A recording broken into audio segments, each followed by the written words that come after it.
తప్ప తాగి కళ్ళు నెత్తికెక్కి మాట్లాడతాడు. సైకో అంటాడు. ఎవడు సైకో? బాలకృష్ణ అనేవాడు సైకో. ఎందుకు సైకో? పవన్ కళ్యాణ్ హోదాని ఆ వెలుగుని చూసి ఏడవలేక సైకో. నువ్వు సైకో. ఎవడికి సైకో? మాకేం సైకో? ఏం చేశాడు సైకో? సిగ్గు లేకుండా నేను కలవలేదని చెప్తావా?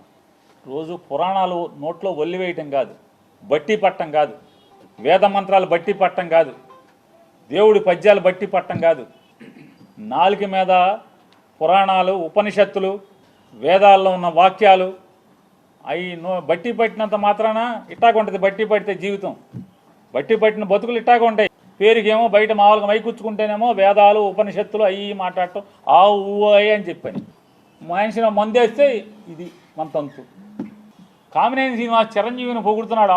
ఆకాశానికి చెబుతున్నాడు చిరంజీవిని. చిరంజీవి ముఖ్యమంత్రిని రంకెలేస్తే జగన్ బయటికి పరిగెత్తుకొచ్చాడు అని ఆకాశాన్ని లేపితే ఈయన ఉండబట్టలేకపోయాడు.